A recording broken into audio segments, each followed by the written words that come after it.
두렵고 떨림으로 구원을 이루게 하소서 하는 제목입니다. 이 말씀을 묵상하면서 먼저 지난 우리가 한 10몇 년 동안 있었던 그 하나님과의 만남에 대한 간증 조금 하면서 시작할까 합니다. 지난번 그 성전 건물을, 공장 건물을 구입하기 위해서 기도할 때였지요. 오직 하나님이 먼저였고요. 하나님의 성전이 먼저였던 신앙을 가진 저에게 성전을 세우기 위해서 그 공장 건물, 그 건물을 구입하는 것은 나의 전부였습니다. 교인들이 많아서 예배할 장소를 구하는 것이 아니었어요. 정말 혼자 밤새껏 몸부림을 치면서 기도하고 그렇게 구했던 거지요. 오직 제가 성도들과 함께 하나님의 교회를 세우고 또 하나님을 섬기기 위해 세울 하나님의 집을 원했던 것입니다. 그때 사람들은 제가 마치 욕심으로 건물을 구입하는 것 아닌가 그렇게 생각하는 사람도 있었고요. 또 어떤 사람은 누군가 후원자가 있어서 건물을 구입하려는 것 아닌가라고 생각하는 사람도 있었습니다. 하지만 저는 오직 하나님이 하시면 된다. 하나님이 하시면 된다 하는 그 믿음 하나로 기도하며 시작했었습니다. 그때 저에게 정말 큰 힘이 되어 주었던 한 성경 구절이 있었습니다. 그것이 오늘 우리가 함께 읽었던 2장 13절이었어요. 너희 안에 행하시는 이는 하나님이시니 자기의 기쁘신 뜻을 위하여 너희에게 소원을 두고 행하게 하시나니 하는 말씀이었습니다. 저는 그때 내 안에 있는 이 소원은 하나님께서 품게 하신 것이다 라는 그런 확신이 있었죠. 사람들이 뭐라고 말하든지 그것은 큰 문제가 되지 않았습니다. 하나님이 당신의 기쁘신 뜻을 이루기 위해서 나에게 소원을 두셨다면 나는 주님께 순종할 뿐이었습니다. 내가 할 수 있었던 고백 오직 하나였죠. 주님의 뜻을 이루소서. 주님의 뜻이라면 이라는 것이었습니다. 혹시나 나의 그릇된 욕심이나 그런 잘못된 신앙이 주님의 뜻을 그렇지 않기 위해서 가진 예를 썼습니다. 그래서 저는 말투도 바꾸었죠. 하나님의 은혜가 하나님께서 일하시는 것을 혹여나 내가 내 말 실수로 막을까봐. 또 나의 생각도 바꾸었습니다. 혹여나 그 하나님의 나라가 우리 안에 들어올 때에 이 부정적인 생각이 영향을 줄까봐. 그래서 툭툭 던지던 그 말들도 바꾸고 막 남에게 이렇게 막 부정적이고 배타적이었던 그런 마음도 생각도 바꾸었어요. 뿐만 아니라 만나는 사람도 가렸습니다. 사실 참 많이 가렸어요. 만나고 딱 돌아와서 밤에 혼자 기도하면 그 마음이 느껴지는 거예요. 그 의도가 무엇인가. 그래서 사람도 가렸고요. 읽는 책도 가려서 읽었답니다. 혹여나 나의 믿음에 영향력을 줄까봐. 때로는 오해도 받고 조롱도 받았습니다. 하지만 그것은 중요하지 않았어요. 저는 오직 하나님의 손이 움직이고 하나님의 일하심에 대한 목마름만 있었습니다. 오직 하나님께만 제 마음이 있었어요. 하나님이 하시면 된다. 여러분 믿으십니까? 하나님이 하시면 된다. 하나님이 하시면, 하나님만이 나의 모든 것이다. 하나님의 주관이, 하나님의 뜻이 이루어지다. 혹여나 주님이 하시는 일이 내가 방해될까봐 하루하루를 조심조심 그렇게 지냈습니다. 끊을 것을 끊고 버릴 것을 버리면서 말입니다. 그러면서 엎드려 기도하고 주님과 함께 하기를 1년 6개월을 했지요. 오직 복음대로 사는 일에만 관심이 있었고요. 주님의 나의 기도를 들으시며 응답하시기만을 소원했었습니다. 그것은 내 개인적인 신앙이다 이렇게 말할 수 있겠지만 그때 저에게 있어서는 하나님의 뜻이 이루어지고 하나님의 그 소원이 이루어지는 것이 정말 간절했거든요. 그러다 어느 날 주님은 저의 삶에 구체적으로 아주 현실적으로 나타나기 시작했습니다. 전에는 주여 믿습니다 하고 살았지만은 이제는 그 믿습니다 하는 그 믿음이 보이기 시작했고,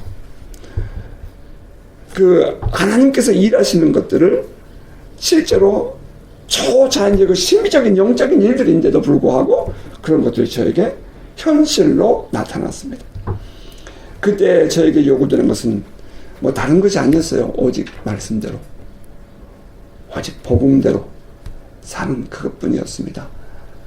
뭐 어디서 배운 것도 없고요, 어디 가서 뭐 들은 것도 없고, 그냥 오직 주님과 함께 매달리고 하나님의 말씀에만 몸부림을 치고 하나님의 음성을 듣고 하나님을 만나는 일에만 막 몸부림을 쳤더니 전혀 생각지 않았던 새로운 그 하나님의 나라에 대한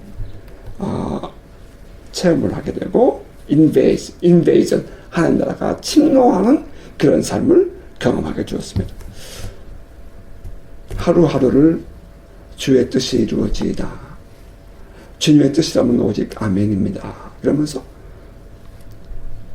그 걸음을 걸었습니다. 솔직히 제 이제 육신의 형제들이 들으면 좀 섭섭할 일도 있었어요.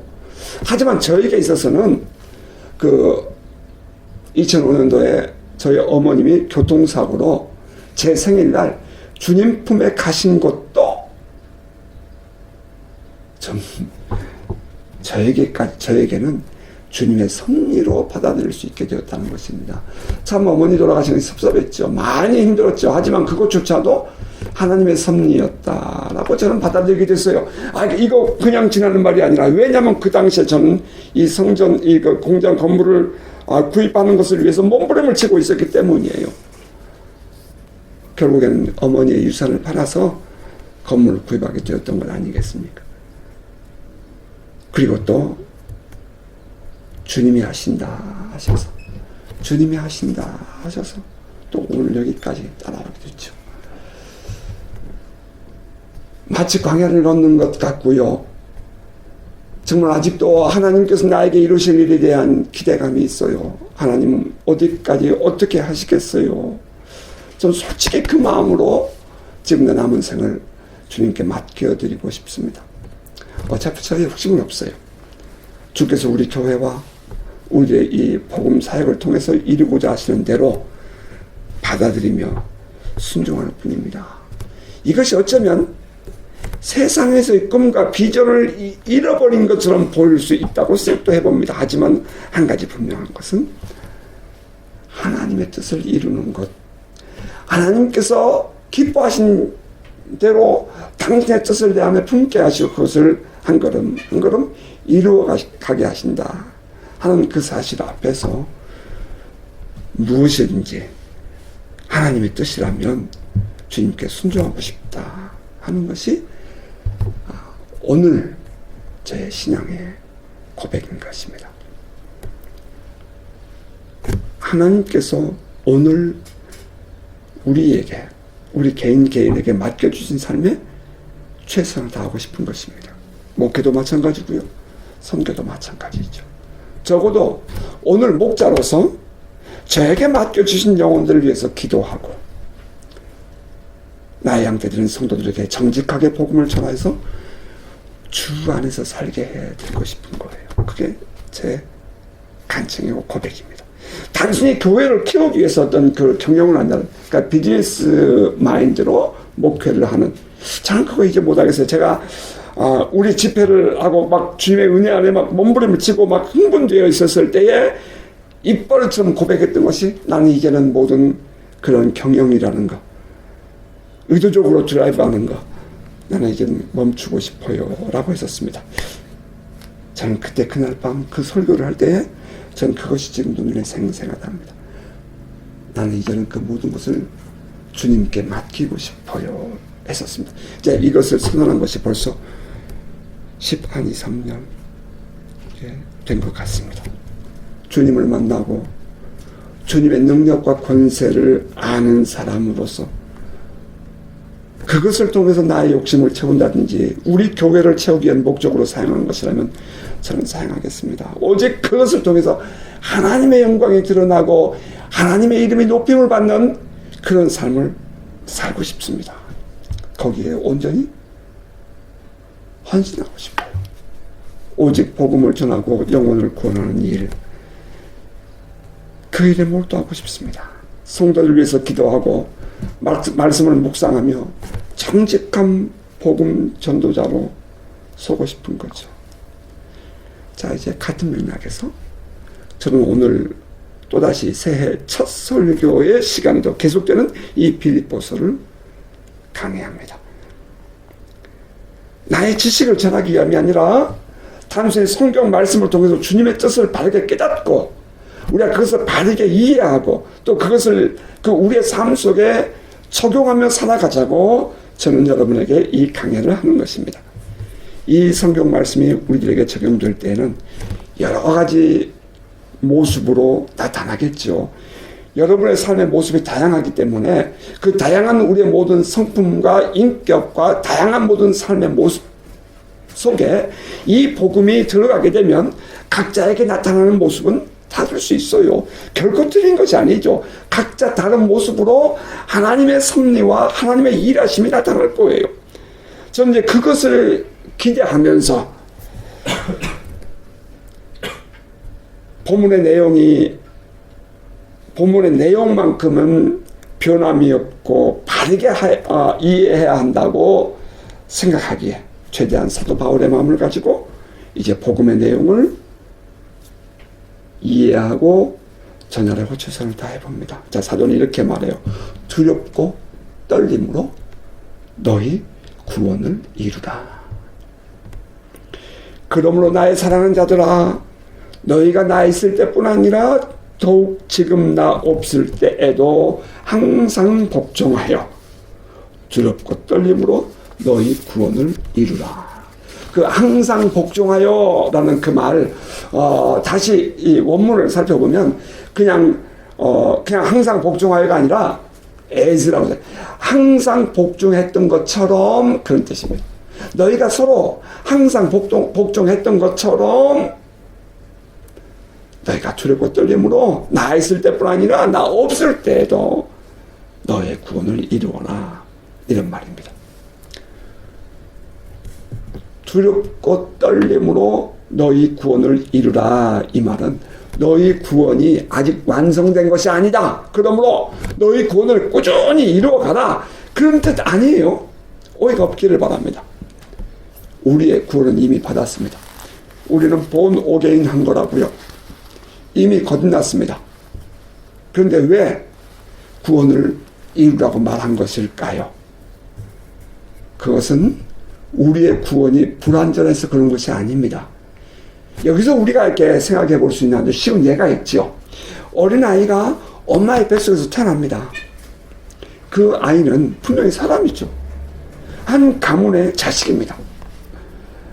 하지만 그 아이가 진정한 사람 구실을 하고 그 가문의 사람이 되려면 자라야 한다는 거죠.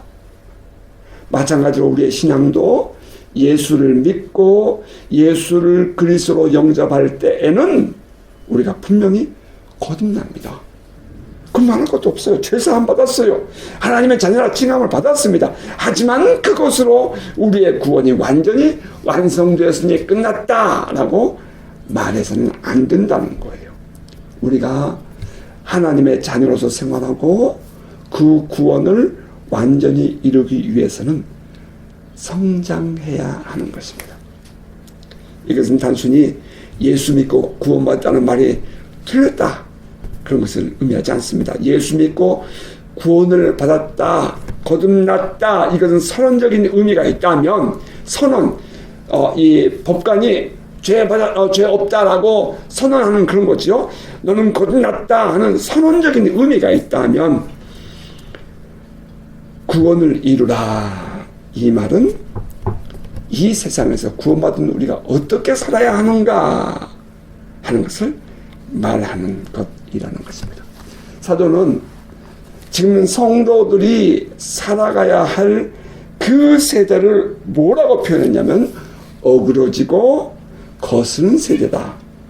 15절에 그렇게 표현했어요. 어그러지고 거스른 세대다. 이 세대가 말입니다.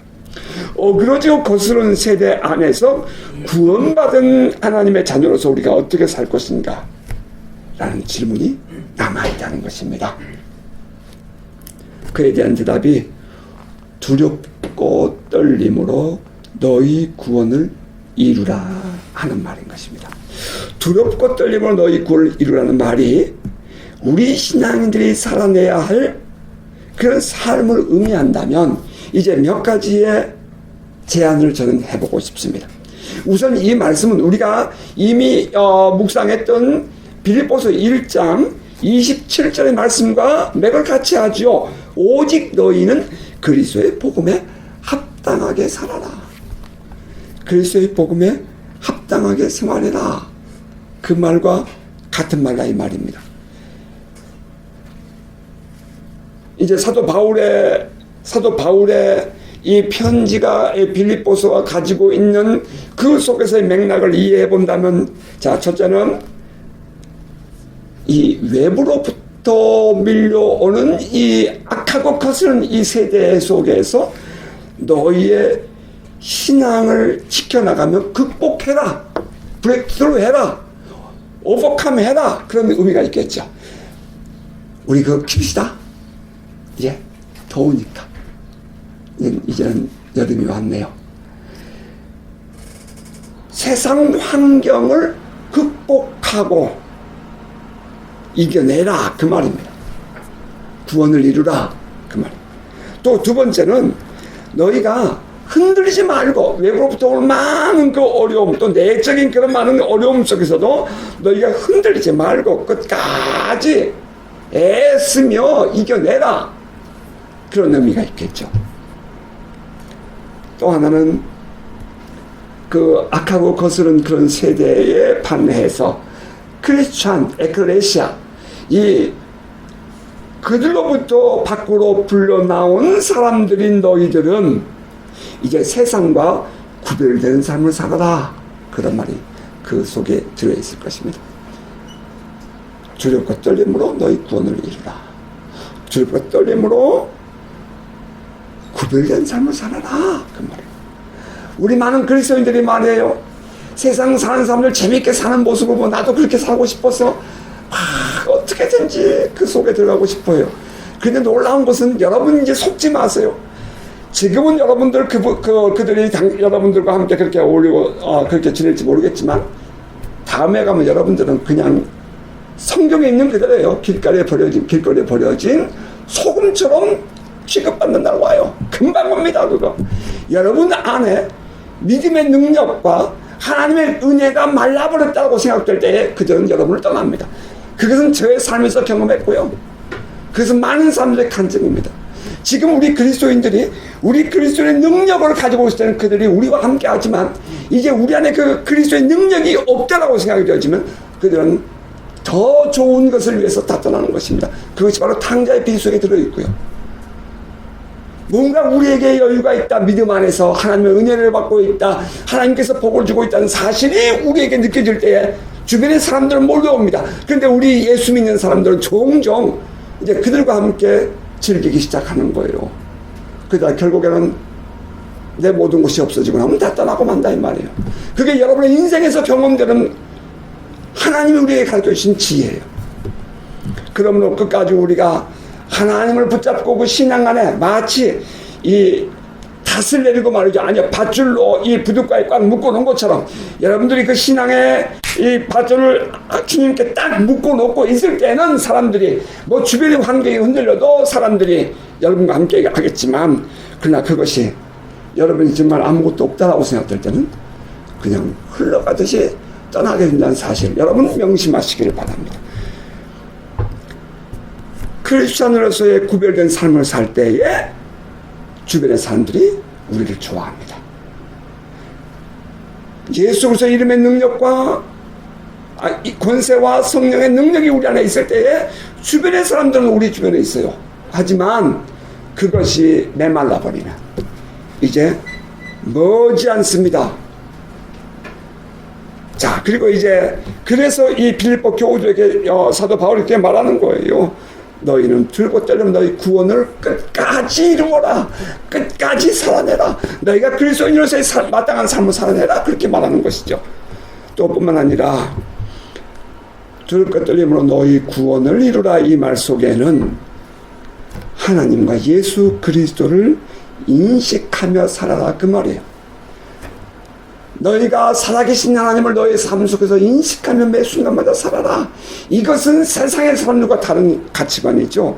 세상에 사는 사람들이 이해할 수 없는 일들이죠.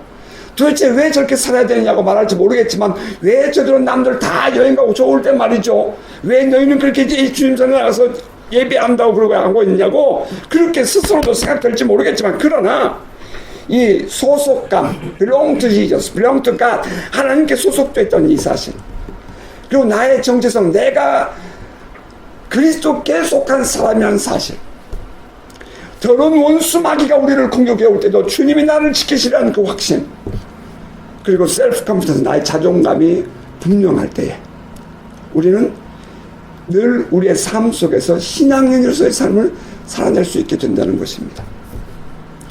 두렵고 떨림으로 너희 구원을 이루라. 그리스도의 복음에 합당하게 생활하라. 자, 그렇다면 이제 두렵고 떨림으로 우리가 살아내야 하는 삶, 하나님께서 우리에게 요구하시는 이 개인적인 그 하나님의 뜻을 이루는 삶은 어떻게 사는 것일까요? 우리가 어떻게 하면 이 세상의 환경을 극복하고 우리가 끝까지 변하지 않고 초질관에서 흔들리지 않고 살아갈 수 있을까요? 우리가 크리스찬으로서의 구별된 삶을 살고 또 하나님과 예수로서 우리의 삶 매 순간마다 인식하며 살아낼 수 있을까요? 그것을 위해서 저는 여러분에게 한 가지를 제안하고 싶어요. 바꿔야 한다는 것입니다. 이제 이 새해는 이 바뀜이 있기를 바랍니다. 그것은 첫째 우리의 믿음 생활을 바르게 해야 합니다. 신앙인으로서의 능력 있는 삶을 위해서 우리가 지켜야 할 것은 제일 먼저 믿음입니다. 믿음이에요. 우리의 삶은 믿음대로 됩니다. 여러분이 믿는 믿음만큼 이루어질 것입니다. 여러분이 믿는 믿음만큼 나타날 것입니다. 예수께서 제자들에게 보여주신 하나님 나라의 삶은 그들이 가진 믿음대로 된다는 것이었습니다. 소경 바디메오가 눈뜨기를 구했을 때에 그는 태어날 때부터 소경이었어요. 아, 글쎄 태어날 때부터 깐소경이 이 빛을 못 보게 되니까 어떻든 간에 그는 이 앞을 보지 못하는 시각을 잃어버린 소경이었으므로 시각장애인이었으므로 그는 집안에서 살지 못하고 그 사회 속에서 머물지 못하고 여기서 밖으로 버려진 그런 삶을 사는 자였죠. 그가 주님께 보기를 원했을 때 주님 딱 한마디 하십니다. 너의 믿음이 너를 구원하였느니라. 너의 믿음이 너를 구원하였느니라. 믿음대로 된 것입니다.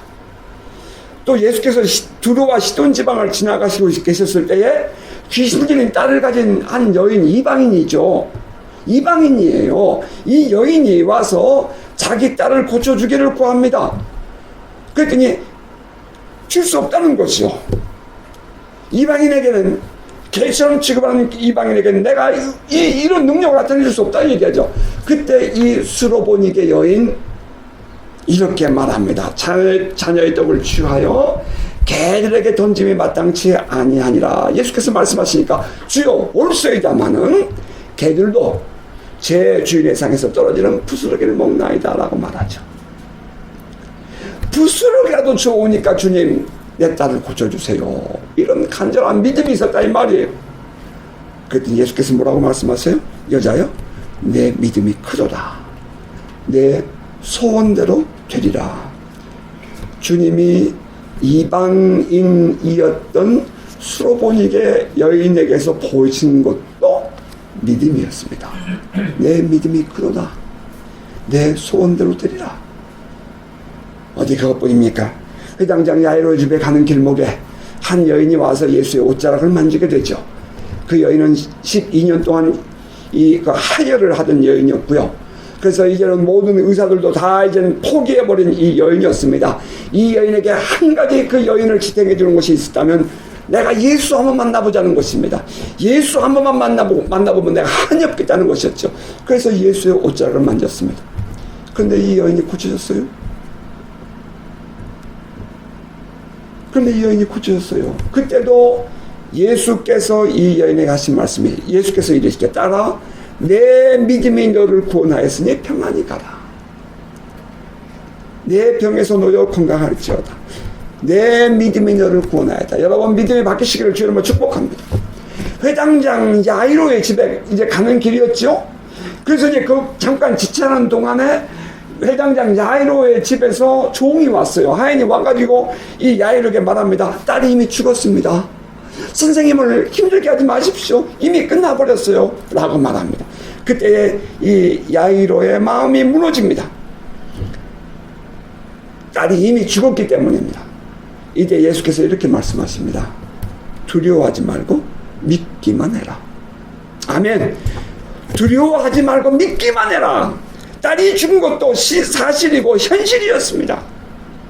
그런데 예수님은 야이로에게 예수를 믿으라고 말합니다. 그리고 결국에는 그 죽은 시신 앞에 가서 달리다굼 함으로 말미암아 그 딸을 다시 살려주십니다. 그때 요구하는 것이 뭐예요? 다른 것 아니요. 믿음입니다. 믿음이에요. 우리에게 요구되는 건 믿음이에요. 이 새해에 우리에게 요구되는 첫 번째는 우리의 믿음입니다. 믿음이 여러분 안에 변화되기를 주의 이름으로 축복합니다. 예수께서 제자들과 베다니에서 나와서 이제 예루살렘을 가고 계시는데 시장하셨어요. 길거리에 무화과 나무가 있었습니다. 가서 열매를 보니 열매가 없었습니다. 그때 예수께서 그 나무에 영원토록 너가 열매를 맺지 못하려 이렇게 말했죠. 그리고 다음날 이제 그리고 예루살렘 올랐다 내려오는 길에 베드로가 깜짝 놀랍니다. 선생님, 랍비여 보소서, 저주하신 무화과 나무가 말랐나이다. 이게 예수께서 하신 말씀도 믿음이에요. 하나님을 믿으라. 내가 진실로 너에게 이르노니 누구든지 이 산으로 들려 바다에 던지라 하며 그 말하는 것이 이룰 줄 믿고 마음에 의심치 아니하면 그대로 되리라. 그러므로 내가 너에게 말하노니 무엇인지 기도하고 구하는 것은 받은 줄로 믿으라. 그리하면 너에게 그대로 되리라. 믿음입니다. 믿음. 우리가 올 한 해 또 살아내야 할 것은 하나님을 믿는 믿음, 주께서 하시면 된다는 믿음, 우리가 주님께 기도하면 주님이 응답하신다는 믿음, 여러분 안에 그 믿음이 있기를 주의 이름으로 축복합니다. 이제 두 번째 우리가 바꿔야 할 것이 있죠. 우리의 마음입니다. 우리의 마음, 우리의 마음가짐이에요. 마음을 바꾼다는 것은 우리의 생각을 바꾼다는 것을 말합니다. 우리의 사고가 바뀌는 거죠. 생각이 바뀌는 거죠. 부정적인 생각을 긍정적인 생각으로 바꾸십시다. 원수 마귀에게 영향받은 이 세상에 영향을 받고 세속에 영향을 받고 이 육신에 속해 있는 그 모든 생각들을 성령의 은혜 안에서 은혜를 받은 생각으로 바꾸시기를 바랍니다. 현실만 보이는 믿음 없는 생각을 하나님 안에서 모든 것이 가능하다는 믿음의 생각으로 바뀌시기를 축복합니다. 할 수 있거든. 무슨 말이냐? 믿는 자에게 능치 못할 것이 없느니라. 아니 밤새껏 예수님의 9명의 제자들이 그 귀신 들린 그 아들의 그 이 귀신을 축사하려고 몸부림을 쳤지만 안 되는 것입니다. 그래서 변화산에서 기도하고 내려오신 예수께서 무엇을 하실 수 있거든 고쳐주소서라고 말했던 그 어린아이의 아버지, 부정적인 제자들이 그렇게 수없이 해도 안 됐던 그 부정적인 생각에 꽉 차게 들어 있었던 그 사람에게 예수께서 먼저 그의 믿음을 바꿔주시죠. 생각을 바꿔주십니다. 할 수 있거든 무슨 말이냐. 믿는 자에게 능치 못할 것이 없느니라. 그리고는 그 귀신을 축사해냅니다. 자, 뿐만 아니라 우리가 마음을 바꾼다 할 때는 반드시 해야 할 것이 하나 있어요. 원수까지 용서하고 용납하는 마음이 되어야 한다는 것입니다. 예수께서 너희가 기도하고 구하는 것은 무엇이든지 받은 줄로 믿으라.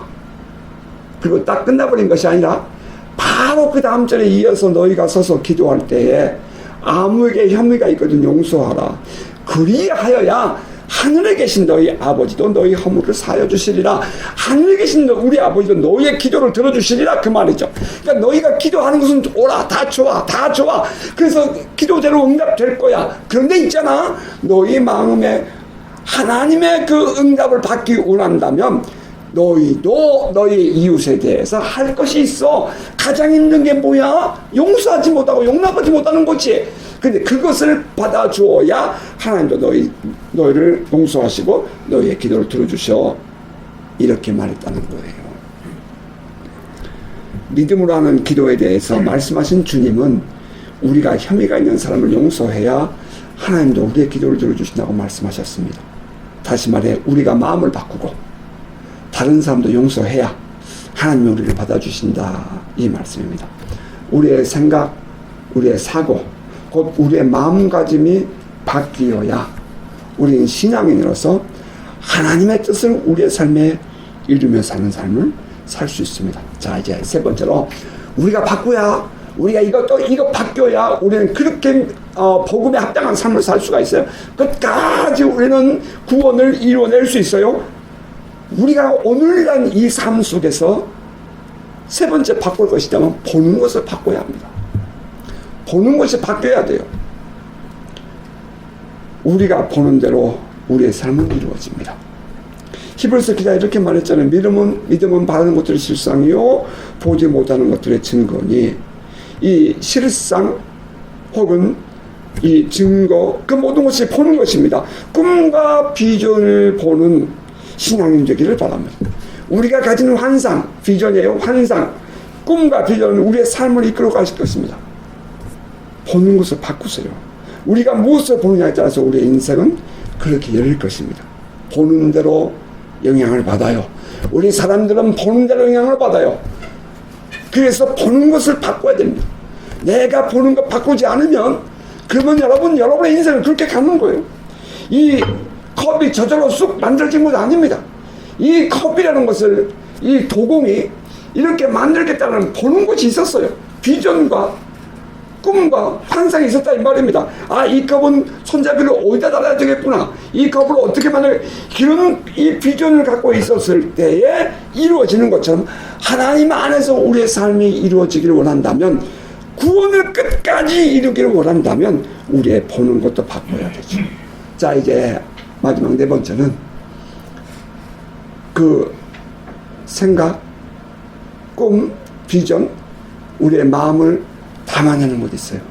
우리가 믿음으로 사는 것에 가장 결정적인 것이 있습니다. 그걸 담아내는 거죠. 말입니다. 말.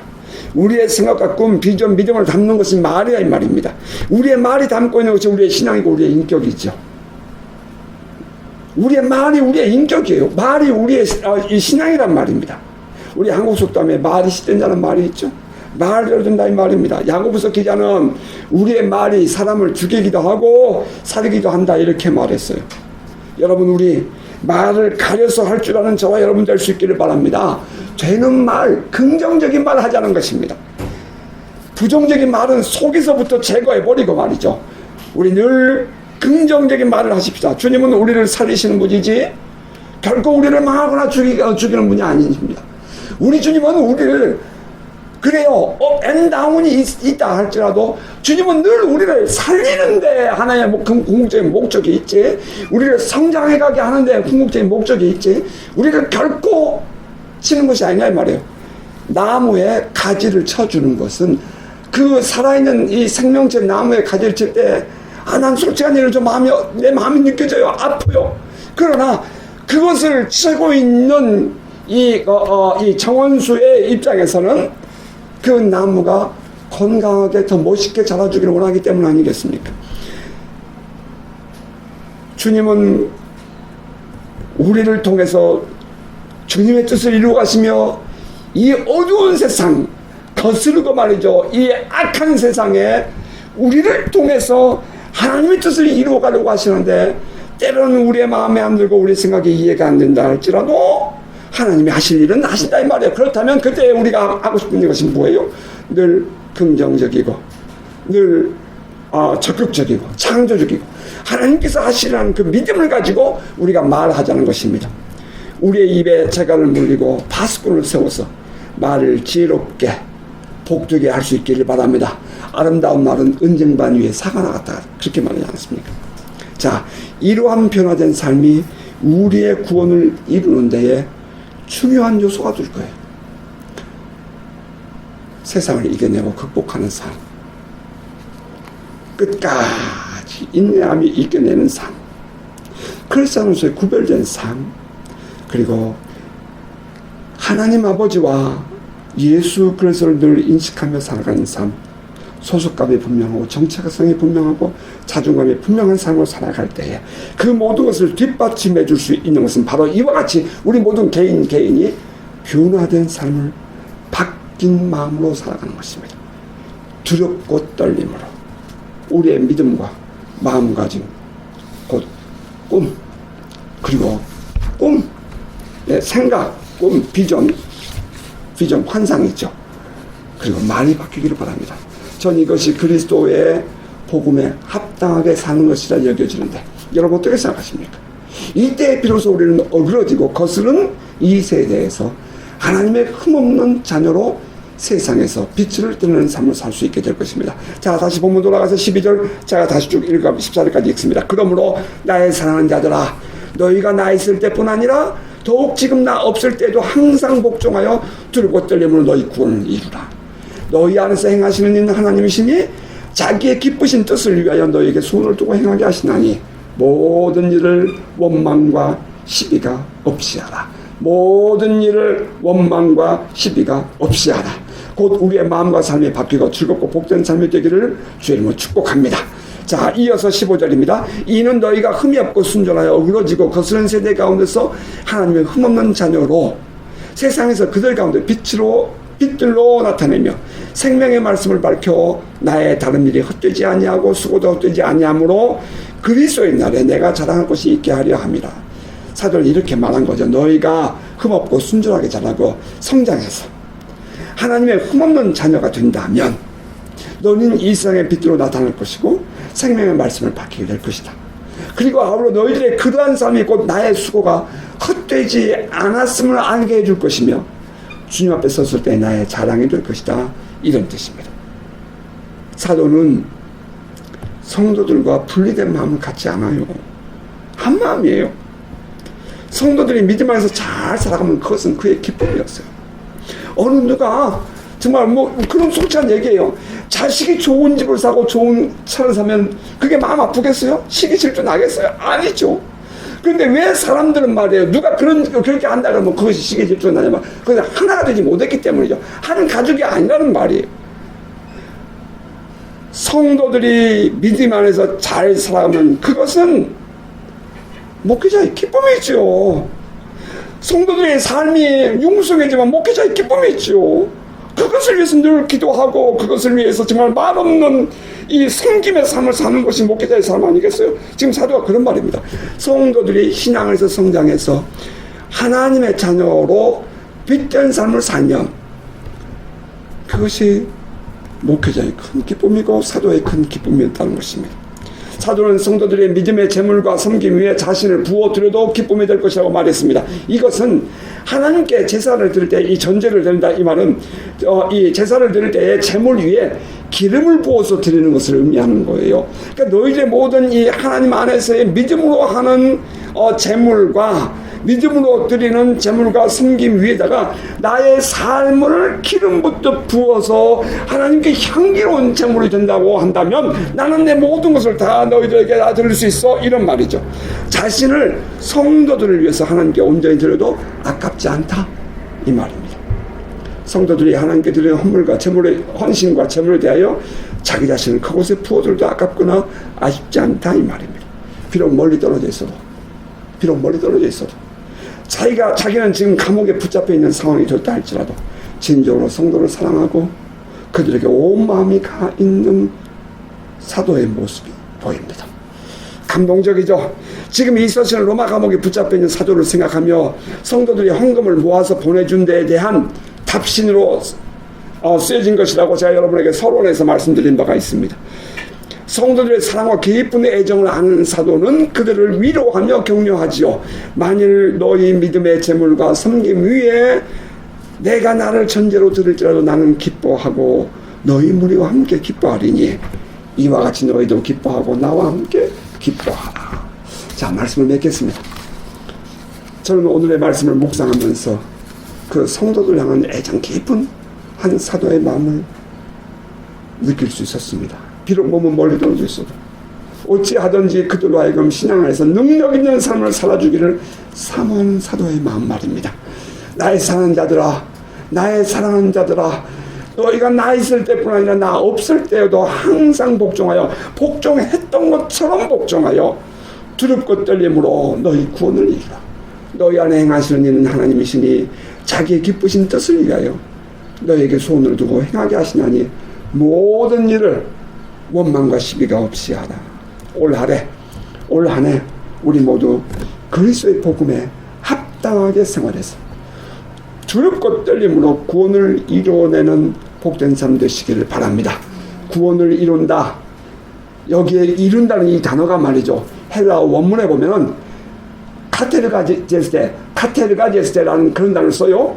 카테르가제스테라는 이 단어가 무슨 뜻이냐면 못못에 대하여 노력하다 그런 뜻입니다. 못못에 대하여 노력하다. 곧 구원받은 성도는 거기에 안주할 것이 아니라 영적인 성장, 특히 적극적으로 하나님의 뜻을 실행하는 그 성화의 삶을 위해서 정진해야 한다 하는 그런 의미가 속에 들어 있습니다.